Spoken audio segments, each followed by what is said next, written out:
Romanos capítulo 1, versículos 16 y 17. Dice así la bendita palabra de Dios. Porque no me avergüenzo del evangelio, pues es poder de Dios para la salvación de todo el que cree, del judío primeramente y también del griego. Porque en el evangelio la justicia de Dios se revela por fe y para fe, como está escrito, mas el justo por la fe vivirá. En estos dos versículos que acabamos de leer, no solo encontramos el corazón, la esencia de la carta de Pablo a los romanos, sino también el corazón del cristianismo, el corazón del evangelio. Pablo nos muestra en este texto cómo puede un Dios perfectamente justo perdonar y aceptar en su presencia a un hombre injusto y aún así preservar intacta su justicia. Yo voy a repetir esa pregunta otra vez, porque ese es el corazón de este texto y es el corazón de mi sermón en esta mañana. ¿Cómo puede un Dios perfectamente justo aceptar, perdonar y aceptar en su presencia a un hombre injusto y aún así mantener intacta su propia justicia? Si tú puedes entender lo que Pablo nos enseña en estos dos versículos, tú vas a entender de qué se trata el cristianismo. Pero más importante aún, vas a entender qué fue lo que Dios llevó a cabo a través de su Hijo para reconciliarnos con Él. Por eso alguien decía que este texto es la declaración más importante que jamás haya sido escrita. No hay otro texto en la literatura humana que sea más importante que lo que Pablo nos está diciendo aquí. Ahora, antes de pasar a considerar el contenido de estos dos versículos, permítanme poner este texto en su contexto. Hace 2 semanas comenzamos el estudio de esta carta que el apóstol Pablo envió a una iglesia que no lo conocía personalmente, pero a la que él deseaba visitar desde hacía años. Es esa imposibilidad de llegar a Roma lo que mueve a Pablo a escribirles esta carta, que termina convirtiéndose en un tratado monumental del evangelio y de sus implicaciones. En los primeros 15 versículos del capítulo 1 que ya consideramos en los 2 domingos anteriores, Pablo introduce la carta manifestándole, entre otras cosas, su ferviente deseo de ir a visitarles para compartir con ellos el evangelio. Noten el versículo 15: así que por mi parte ansioso estoy de anunciar el evangelio también a vosotros que estáis en Roma. Estoy ansioso, dice Pablo, de llegar a vosotros con el evangelio. Pero ahora, en los versículos 16 y 17, Pablo les provee un resumen magistral del contenido de ese evangelio, que él introduce con una extraña declaración. Si notan el versículo 16 otra vez, Pablo dice: yo quiero ir a Roma a predicarles el evangelio, porque no me avergüenzo del evangelio. Yo no me avergüenzo del evangelio. Ahora, esta declaración es extraña porque, humanamente hablando, subrayen eso, repito, humanamente hablando, Pablo tenía todas las razones del mundo para avergonzarse del evangelio. Por predicar el evangelio, Pablo había sido apresado en Filipo, expulsado de Tesalónica, sacado en secreto de Damasco, colgado de una canasta por las murallas de la ciudad. Tuvo que ser escoltado para salir a salvo de la ciudad de Berea. Pablo fue burlado en Atenas, considerado como un imbécil en Corinto, apedreado y dejado por muerto en la ciudad de Listra, acusado de blasfemia en Jerusalén, donde casi lo matan a golpes. Mis hermanos, cualquier ser humano normal se habría sentido tentado a cambiar de trabajo antes que seguir poniendo en peligro su integridad física y su integridad emocional. Por otra parte, en este punto de la historia, el cristianismo tenía muy mala reputación en Roma y en todo el imperio. Los cristianos eran acusados de ser ateos porque ellos no adoraban a los dioses del Olimpo. Muchos pensaban que eran caníbales, sí, caníbales, porque no podían entender qué era lo que pasaba en la cena del Señor cuando ellos compartían el pan y decían el cuerpo de Cristo. Ellos pensaban que los cristianos comían carne humana en sus cultos secretos de adoración. También eran considerados como un peligro para la estabilidad política del imperio, porque la estabilidad de Roma giraba en torno a la adoración del emperador como una persona divina. Los romanos solían ser muy abiertos en materia de religión. Ellos toleraban cualquier religión siempre y cuando los adeptos estuvieran dispuestos a postrarse delante del César y reconocerle como el Curios, como el Señor, es decir, como una persona divina. Pero los cristianos se rehusaban a reconocer otro Señor que no fuera Jesucristo. Y fue esa exclusividad del cristianismo lo que finalmente provocó la persecución del imperio romano. De hecho, es lo mismo que sucede en el día de hoy. El mundo es capaz de tolerar casi cualquier cosa, menos las verdades y valores absolutos de la fe cristiana. Nosotros vivimos en medio de una tolerancia peligrosamente intolerante. Ese es el mundo en el que nos ha tocado vivir. Y por si todo eso fuera poco, el mensaje del Evangelio no podía resultar más absurdo en el contexto de la cultura grecorromana. Los cristianos proclamaban, escuchen esto mis hermanos, y traten de olvidar por un momento que muchos de ustedes son cristianos, han oído esto desde siempre. Traten de olvidar eso por un momento. Los cristianos proclamaban que el Salvador del mundo era un carpintero judío nacido en una pequeña y desconocida aldea de Palestina que había sido condenado a morir en una cruz por un procurador romano.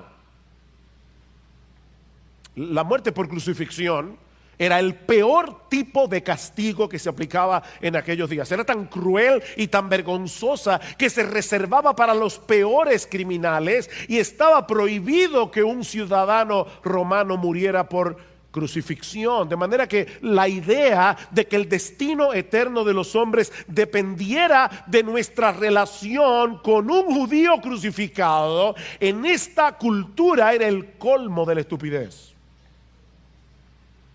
Es a eso que se refiere Pablo cuando dice en 1 Corintios capítulo 1, versículo 18, que la palabra de la cruz, y él se está refiriendo precisamente al mensaje del Evangelio que proclama salvación por medio de la muerte de un crucificado. La palabra de la cruz es locura, es tontería, es imbecilidad, dice Pablo, para los que se pierden. Era un escándalo para los judíos, una estupidez para los griegos. El Evangelio era un insulto a la inteligencia.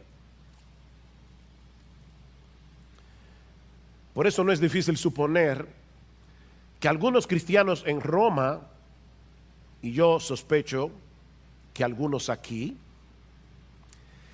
estaban luchando con la tentación de no querer compartir con otros el Evangelio. Porque no querían ser burlados.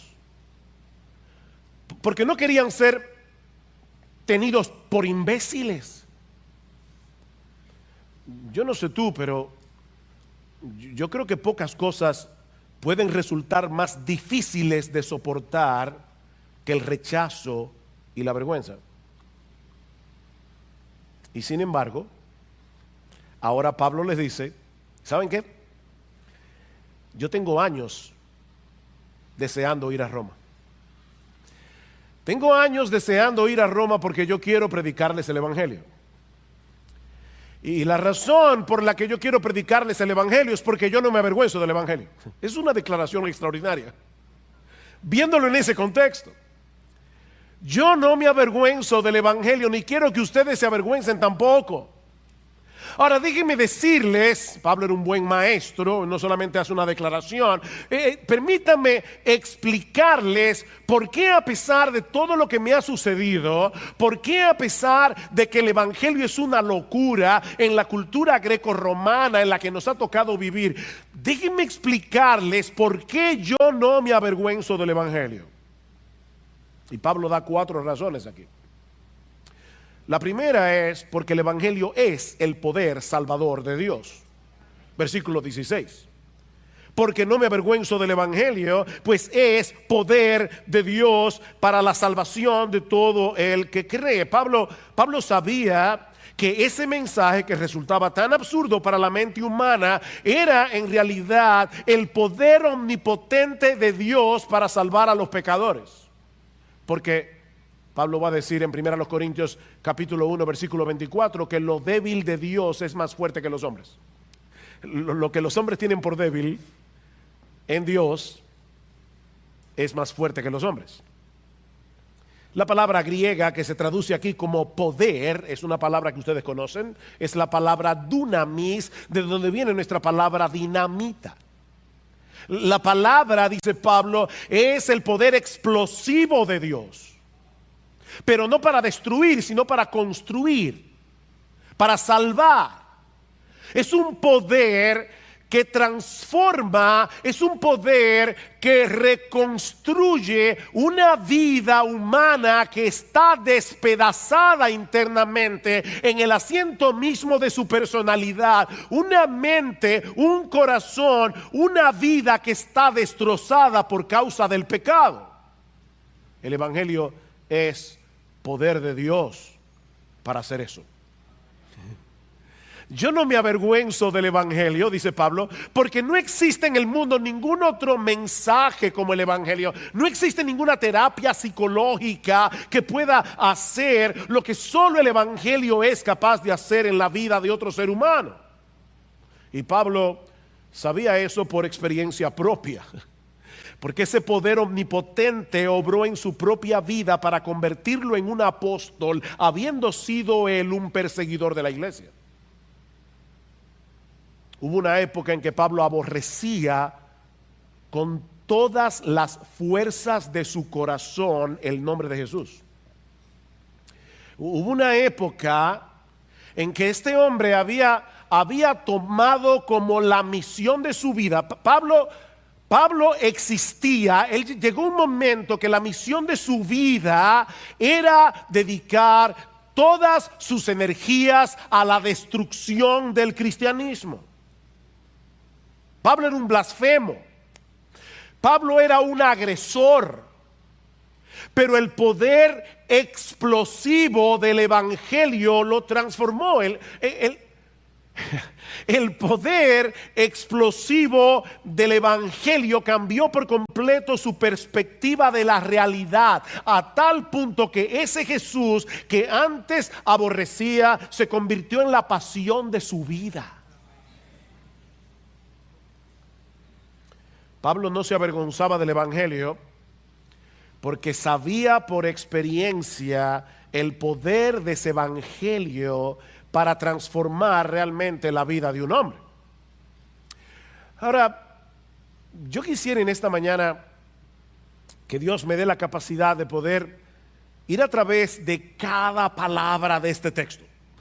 Cada palabra. Y yo quiero que ustedes noten aquí, en el versículo 16, que Pablo no dice simplemente que el Evangelio revela el poder de Dios, o que el tema del Evangelio es el poder de Dios. No, lo que Pablo dice en el texto es que el Evangelio es. ¿Se dieron cuenta? Yo no me avergüenzo del Evangelio porque ese Evangelio es poder de Dios para salvación. Es a través de la predicación del Evangelio que Dios obra en el corazón de los hombres para traerlos a salvación y transformarlos por completo de adentro hacia afuera. El Evangelio es el bisturí a través del cual Dios abre los ojos de hombres que están ciegos y que no pueden ver lamentablemente la gloria, la hermosura, la majestad, la sabiduría, el poder, la gloria de nuestro bendito Señor y Salvador Jesucristo. Así que Dios usa el Evangelio como el bisturí a través del cual Él hace esa operación. Yo recuerdo cuando mi mejor amigo se convirtió al Señor. Para mí fue un shock porque éramos amigos a través de toda la adolescencia. Era realmente una persona muy cercana a mí y yo lo conocía muy bien, y una de las cosas que yo admiraba de ese amigo era su inteligencia.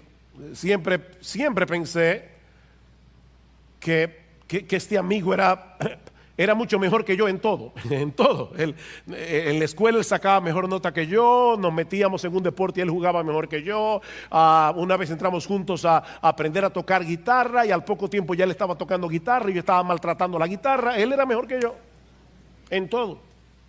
Y gracias al Señor, yo nunca que yo recuerde sentí envidia por él. Pero yo recuerdo cuando él por primera vez me habló de Jesucristo. Para mí fue un shock. ¿Cómo es posible que este individuo de verdad crea que Jesucristo es el Dios encarnado?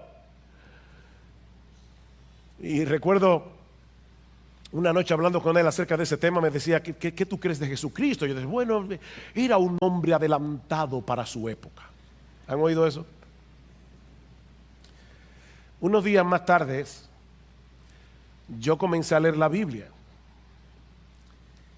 E inmediatamente, mis ojos fueron abiertos para entender que este libro es la palabra infalible, inerrante, inspirada de Dios, y que Jesucristo es nada más y nada menos que el Dios encarnado que vino al mundo a morir por mis pecados. Inmediatamente fue simplemente comenzar a leer este libro y ser convencido de la veracidad del Evangelio. Mis hermanos, ese es el poder de Dios.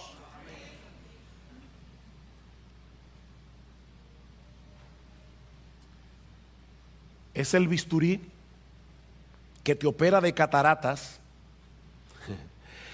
para que puedas entender que ese Jesús que fue crucificado en debilidad no era otro que el Hijo de Dios, la segunda persona de la Trinidad, que por amor a nosotros se hizo hombre y decidió ocupar nuestro lugar en esa cruz para saldar nuestra deuda con la justicia de Dios. Hace un momento citábamos 1 Corintios 1:18. Permítanme citarles el texto un poco más ampliamente. Dice, porque la palabra de la cruz es locura a los que se pierden, pero a los que se salvan, esto es, a nosotros, es poder de Dios. Pues ya que en la sabiduría de Dios el mundo no conoció a Dios mediante la sabiduría, agradó a Dios salvar a los creyentes por la locura, oigan eso, la locura de la predicación, lo que estamos haciendo hoy en la mañana aquí. Porque los judíos piden señales, no hay nada nuevo debajo del sol. Yo quiero ver algo espectacular, yo quiero ver milagros. Los judíos piden señales, los griegos buscan sabiduría. Dime algo más complejo filosóficamente hablando. Dime algo que rete mi cosmovisión filosófica para que yo pueda ver la profundidad intelectual del Evangelio. Y Pablo dice, sí, los judíos piden señales, los griegos buscan sabiduría, pero nosotros predicamos a Cristo crucificado. Para los judíos ciertamente tropezadero, para los gentiles locura, mas para los llamados, así judíos como griegos, Cristo, poder de Dios y sabiduría de Dios. En otras palabras, lo que Pablo está diciendo es, Eso que el mundo considera una locura y una necedad y una estupidez es el instrumento omnipotente que usa Dios para salvar a los perdidos.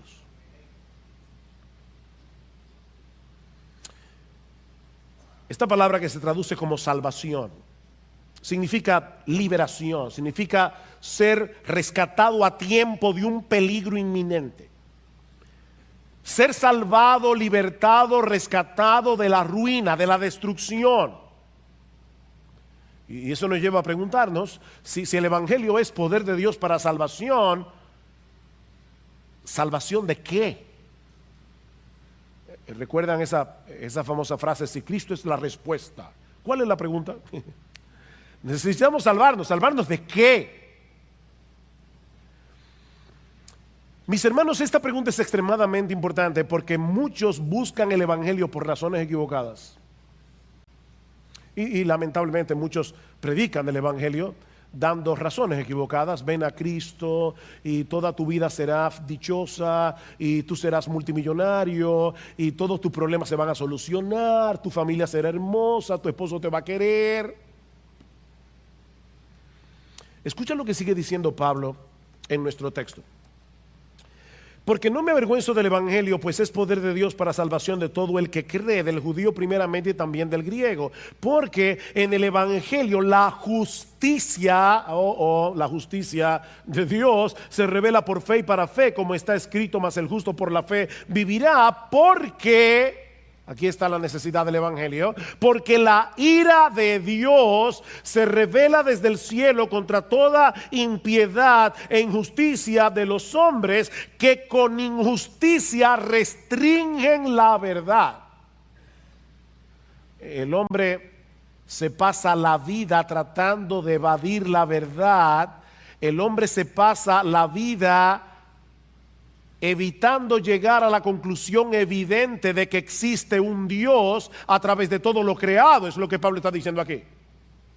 Ahora, yo sé que hablar en el siglo XXI de la ira de Dios no es políticamente correcto. A muchos le parece extraño que nosotros hablemos de la ira de Dios,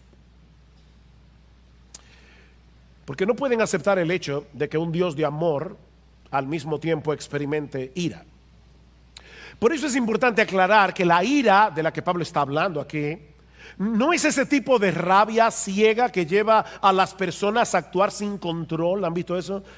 A cometer locuras. No, se trata más bien de la justa indignación de Dios por causa del pecado y su obligación a darle al pecado el castigo que el pecado merece, porque Él es un Dios perfectamente santo y perfectamente justo. Si eso te parece extraño, déjame hacerte una pregunta. ¿Acaso no percibes en lo más profundo de tu corazón? Y por favor, sé honesto. ¿Acaso no percibes en lo más profundo de tu corazón la necesidad de que las injusticias de este mundo sean juzgadas y castigadas debidamente? Incluso cuando no se cometen contra ti de manera directa. Piensa en la aparente impunidad de los casos que se están dirimiendo actualmente en la justicia dominicana. Y por ser cuidadoso no voy a mencionar la palabra Odebrecht. Pero piensa por un momento en la injusticia que se comete, en la impunidad que vemos a diario en la justicia dominicana. Y por favor, sé honesto, dime si eso no te indigna.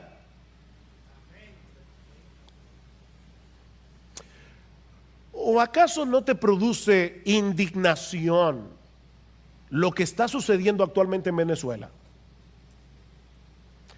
Mira, si de verdad tú amas la raza humana, ya ni siquiera los venezolanos, si de verdad tú amas la raza humana, deberías indignarte.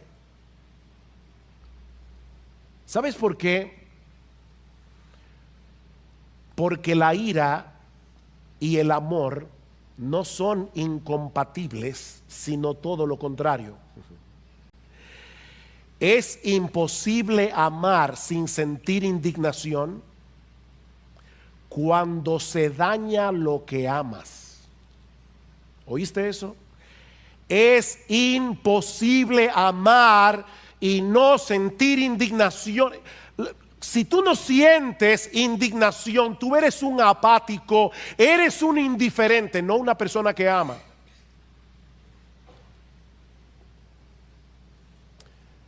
Multiplica esa indignación que tú sientes por el infinito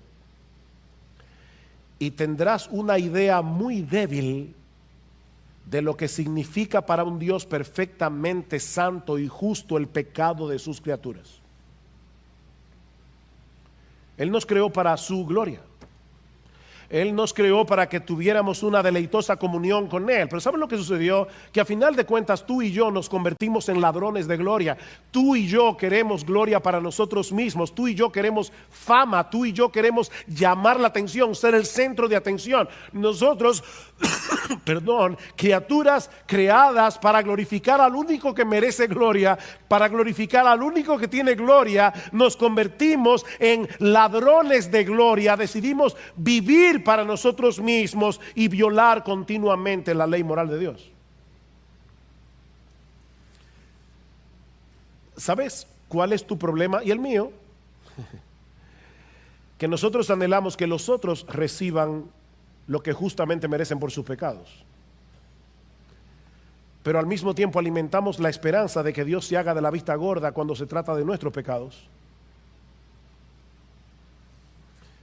Pero si Dios se desentendiera de todos los pecados que una humanidad caída ha cometido y comete y seguirá cometiendo contra Él todos los días, incluyendo tu pecado y el mío, Dios sería el juez más corrupto del universo.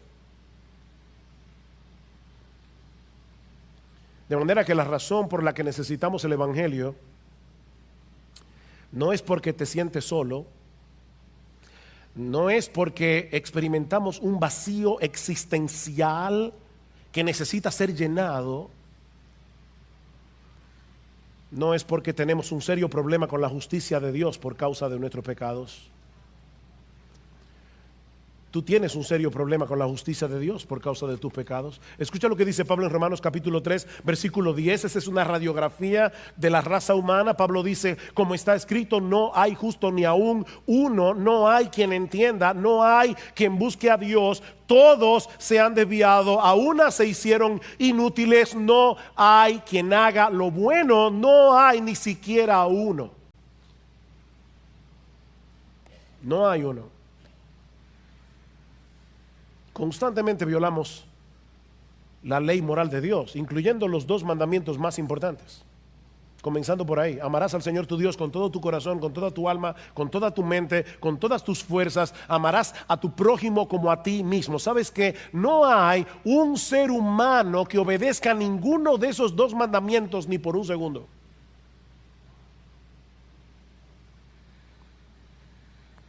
Y eso nos coloca en una terrible situación ante la realidad de que algún día tendremos que comparecer delante de un Dios perfectamente justo que todo lo ve y que todo lo conoce. Si esta vida no terminara en un juicio, esta vida sería una broma muy pesada.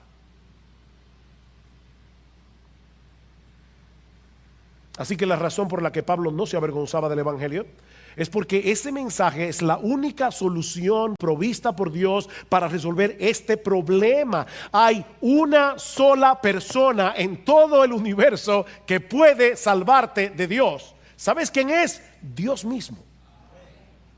Solo Dios puede salvarte de Dios. Ese es el corazón del Evangelio. Y esa razón es suficiente para que ningún creyente se sienta avergonzado del Evangelio. Predica este Evangelio, no te avergüences del Evangelio, porque este mensaje es poder de Dios para salvación. Pero Pablo nos da una segunda razón aquí. Yo quiero ir a Roma, yo quiero predicar el Evangelio, yo no me avergüenzo del Evangelio por el alcance universal del evangelio. Vean el versículo 16 una vez más. Porque no me avergüenzo del evangelio, pues es poder de Dios para la salvación de todo el que cree. Del judío primeramente y también del griego. La oferta del evangelio es para todos. ¿Saben por qué? Porque todos necesitan lo que el evangelio ofrece. No importa si tú eres rico, si tú eres pobre, no importa si tú eres famoso o si eres desconocido, no hay una sola persona en todo el planeta que no necesite el evangelio. Y Pablo se ocupa de englobar aquí a toda la raza humana. Dice él, es salvación de todo aquel que cree. Todo aquel, sin distinción alguna. Y luego añade, del judío primeramente y también del griego. Esa es una de las nomenclaturas que usaban los judíos para referirse en aquellos días a toda la raza humana. Por un lado estaban los judíos, aquellos que recibieron originalmente las promesas de un Mesías, y luego estaban todos los demás, a quienes los judíos llamaban griegos o llamaban gentiles. Así que Pablo está dejando muy claro en este texto que existe una sola oferta de salvación para todo el mundo. No hay un salvador para los judíos y otro para los griegos. No hay un salvador para los chinos y otro para los hindúes y otro para los dominicanos. Es el mismo salvador para todos, porque hay un solo Dios, dice Pablo en 1 Timoteo capítulo 2 versículo 5. Hay un solo Dios y hay un solo mediador entre Dios y los hombres, Jesucristo hombre. La buena noticia es que ese Salvador está disponible para todo aquel que cree.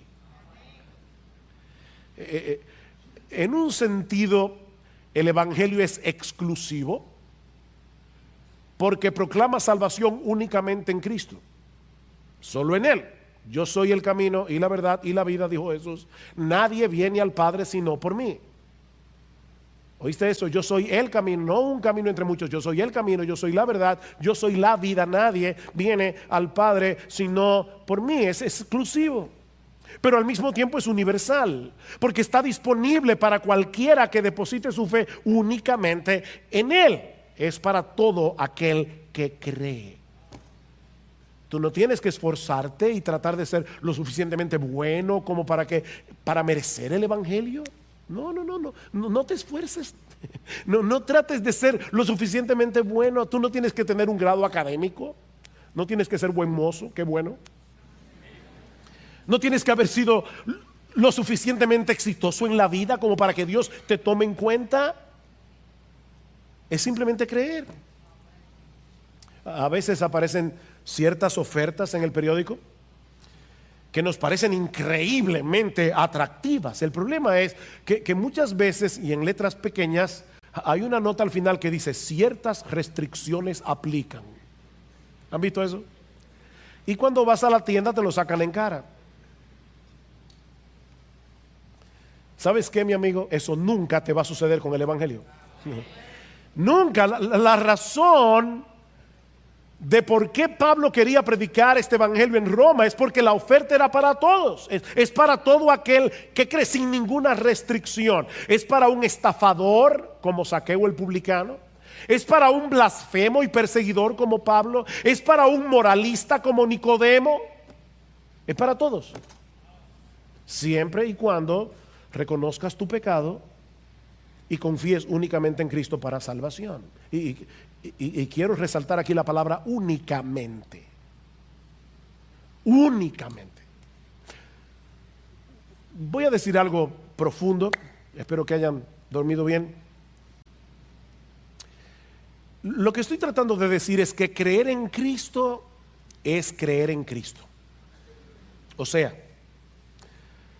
es creer en Cristo y en nadie más. El punto aquí, mi amigo, es que tú tienes que dejar de descansar en tu decencia, tú tienes que dejar de descansar en tu moralidad, tienes que dejar de descansar en tu religiosidad para depender únicamente de Él y de lo que Él hizo por pecadores al morir por ellos en una cruz. Es venir delante del trono de Dios como un mendigo. El mendigo que se siente en la acera a mendigar está reconociendo su miseria, está reconociendo que él depende de los demás para seguir viviendo. Y es de ese tipo de fe que Pablo está hablando aquí. Una fe que te lleva a reconocer tu propia indignidad y tu propia impotencia para salvarte. Cuando tú llegaste a la iglesia esta mañana, tal vez no lo recuerdas, pero cuando llegaste a la iglesia esta mañana, tú te sentaste en la silla donde estás. Y lo hiciste porque tú presuponías que la silla podía sostener tu peso. Supongo que a nadie se le ocurrió que tal vez debía sostener la silla, por si acaso, con sus propias manos. ¿No? ¿Tuviste la silla? Y descansaste todo el peso de tu cuerpo allí. Descansa a sí mismo en Jesucristo. Todo el peso de tu pecado, todo el peso de una vida vivida a espaldas de Dios, descánsalo en Él. Ahora, esa confianza en Cristo, confiar en Cristo de esa manera, implica mucho más que un asentimiento intelectual de quién Él es y de lo que Él hizo en una cruz para salvar a los pecadores. La fe de la que se habla en el Nuevo Testamento es un rendimiento de toda tu vida. ¿Sabes lo que es rendirse, verdad? Levantar la bandera blanca. De tal manera que Cristo venga a ser tu dueño, que Cristo venga a ser tu amo, que Cristo venga a ser tu Señor. Es por eso que este tipo de fe siempre viene acompañada de arrepentimiento. Y el arrepentimiento es ese reconocimiento doloroso de haber vivido toda una vida de espaldas a Dios y a tu manera. Es la disposición a divorciarte de tu vida de pecado, a no seguir viviendo de ese modo nunca más. Lo que Pablo está diciendo entonces es que él no se avergüenza del evangelio, porque ese mensaje actúa poderosamente en todo aquel que cree con esa clase de fe, sin distinción alguna, y los libra por completo de la condenación y de la esclavitud del pecado. Ahora, ¿cómo es que el evangelio hace eso? Bueno, eso nos lleva a la tercera razón que Pablo nos da en el versículo 17. Él no se avergüenza del evangelio por la perfecta provisión que Dios nos da en el evangelio. Versículo 17. Otro porque aquí.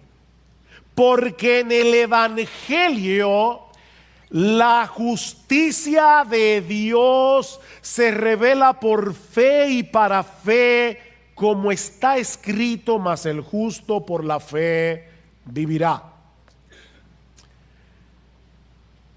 Miren, mis hermanos y amigos que nos visitan en esta mañana, no sería exagerado decir que el correcto entendimiento de este texto a finales de la Edad Media produjo una de las más grandes revoluciones, uno de los más grandes avivamientos en toda la historia de la iglesia, cuando a un monje alemán llamado Martín Lutero le encargaron enseñar la carta de Pablo a los romanos en la Universidad de Wittenberg. Lutero había sido estudiante de abogacía, era de derecho, antes de hacerse monje. Y él entendía muy bien cómo funcionaba la ley. Así que cuando Lutero comenzó a estudiar esta carta, Lutero estaba desesperado consigo mismo, porque Lutero no sabía cómo él podía llegar a agradar a un Dios perfectamente justo. ¿Cómo yo puedo llenar la medida de justicia que Dios exige si yo soy un pecador? De hecho, Lutero, cuando iba al confesionario, los confesores le tenían pavor, porque Lutero se pasaba 3, 4 horas confesando sus pecados, y muchas veces cuando salía del confesionario volvía otra vez porque se le había olvidado algo. Por eso le pareció tan extraño cuando, estudiando Romanos, se encontró con este texto.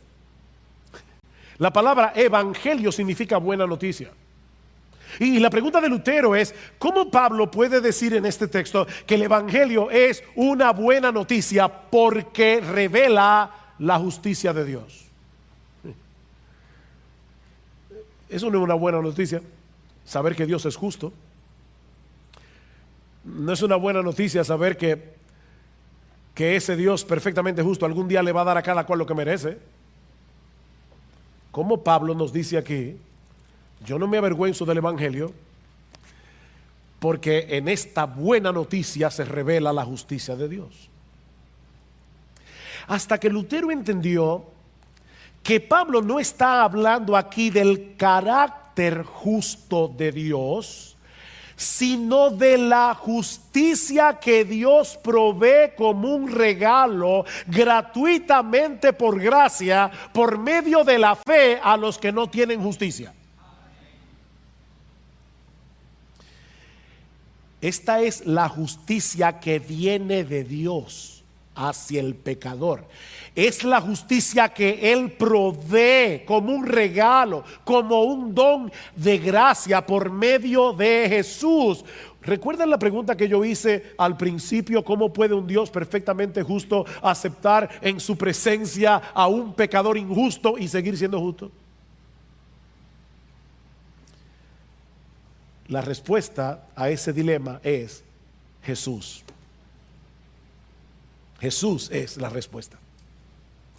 La segunda persona de la Trinidad se hizo hombre para cumplir a la perfección todas las demandas de la ley moral de Dios, y luego fue a una cruz para pagar con su muerte lo que la ley demanda de sus transgresores. La paga del pecado es la muerte. De ahí lo que dice Pablo en 2 Corintios 5:21: al que no conoció pecado, Cristo, al que no conoció pecado, por nosotros, es decir, a favor de nosotros, por causa de nosotros, Dios a él lo hizo pecado, para que entonces nosotros fuésemos hechos justicia de Dios en él. Eso es lo que Lutero llamaba un glorioso trueque. Un glorioso intercambio. Nosotros le damos a Jesús nuestros pecados, Él paga completamente por ellos en la cruz, y al mismo tiempo Él nos concede su justicia por medio de la fe.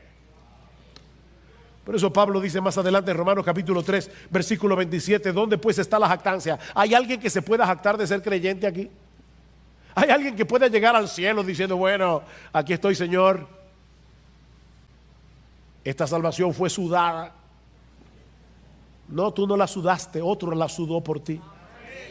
¿Dónde está la jactancia? Dice Pablo, queda excluida. No hay jactancia en ser cristianos. ¿Por cuál ley? ¿La de las obras? No, por la ley de la fe, porque concluimos que el hombre es justificado por la fe aparte de las obras de la ley, sin las obras de la ley, sin cumplir las obras de la ley. Somos justificados, somos declarados justos en el tribunal de Dios únicamente por medio de la fe. Capítulo 5 versículo 1 de Romanos: por tanto, habiendo sido justificados por la fe, tenemos paz para con Dios por medio de nuestro Señor Jesucristo.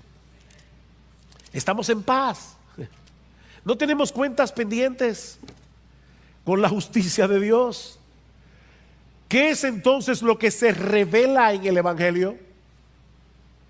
Que nosotros como pecadores jamás podremos llegar a satisfacer la justicia perfecta de Dios, porque Él solo puede ser plenamente satisfecho con una justicia que sea idéntica a la de Él.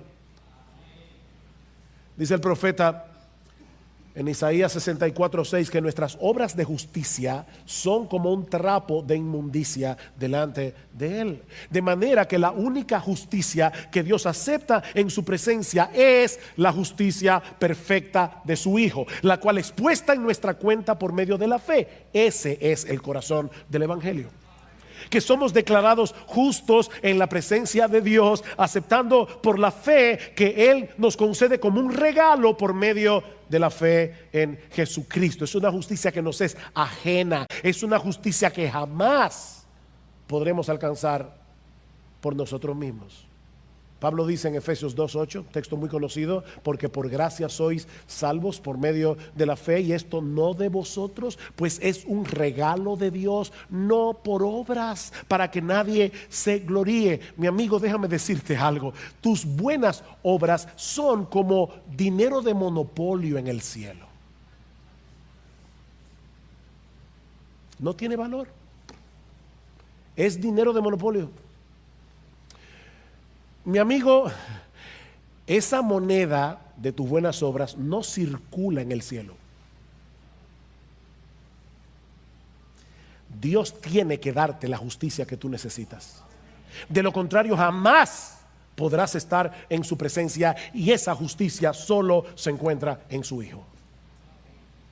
Míralo de esta manera: tu libreta bancaria en el banco de Dios está en rojo. Estás en bancarrota. Tú tienes una deuda que no vas a poder pagar ni en 1000 eternidades. Pero Dios decidió pagarla. Dios decidió pagarla. Dios te ofrece en el Evangelio poner en tu cuenta las inmensurables riquezas de Cristo, el Dios encarnado, únicamente por medio de la fe. Y eso nos lleva de la mano a la cuarta y última razón, que veremos más brevemente, por la que Pablo no se avergüenza del Evangelio. Y es porque la salvación que el Evangelio ofrece depende de Dios de principio a fin. La salvación que Dios ofrece en el Evangelio depende de Él, de principio a fin. O sea, no se trata de una salvación que se inicia por la fe y que luego depende de nuestro esfuerzo para conservarla. No. Versículo 17: porque en el Evangelio la justicia de Dios se revela por fe y para fe. Es una frase extraña que en el texto griego lo que significa es desde la fe y hacia la fe. Es una justicia que se revela desde la fe cuando por primera vez tú crees en el Señor Jesucristo. Es una justicia que se revela hacia la fe. Descansa originalmente en Cristo para la salvación, pero te lleva a seguir descansando en Cristo por la fe por el resto de tu vida.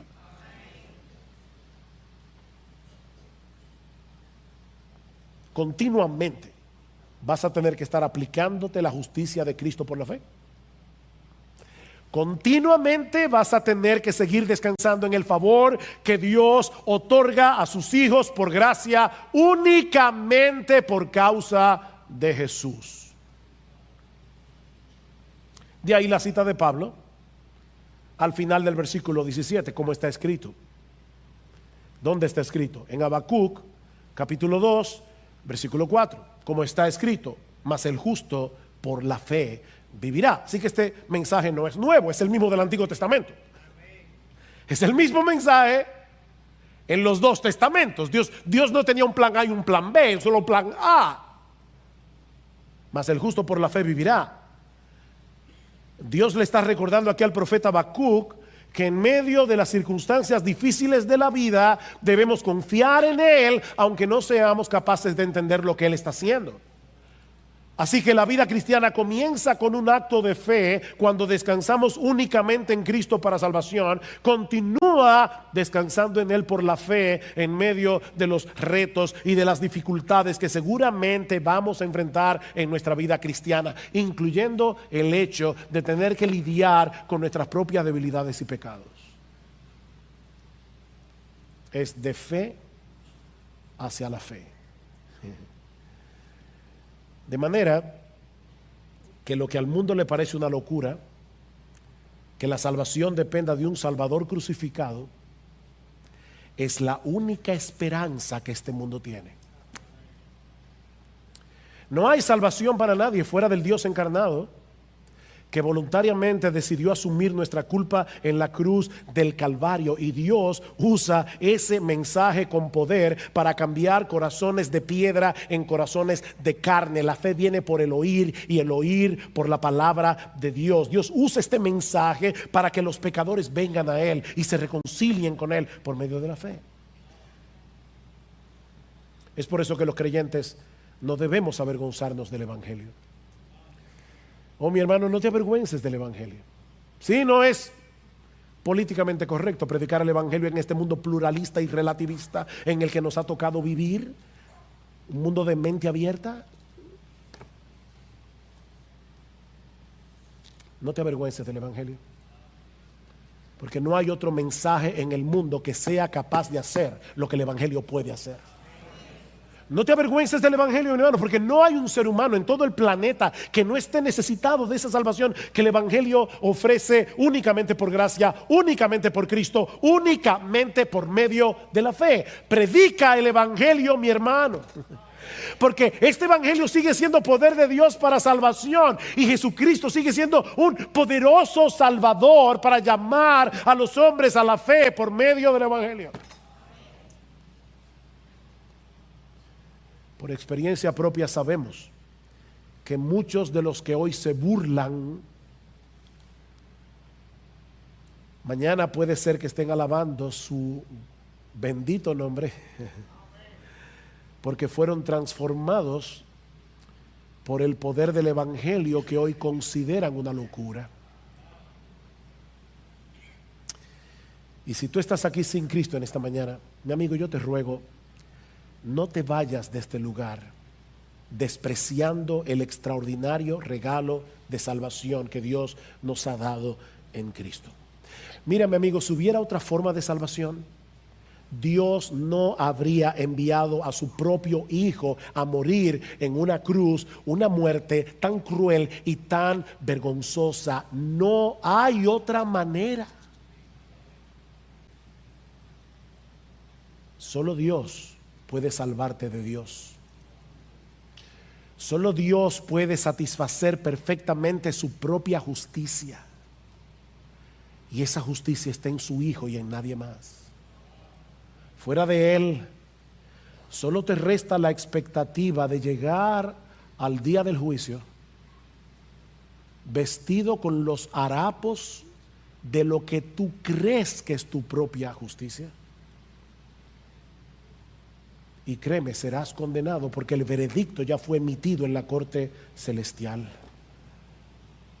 Oh, ¿cómo escaparemos? Dice el autor de los Hebreos. ¿Cómo escaparemos si descuidamos una salvación tan grande? Una salvación tan grande. Ven a Cristo, mi amigo, y ven ahora, porque las puertas de la salvación siguen abiertas de par en par para todo aquel que cree.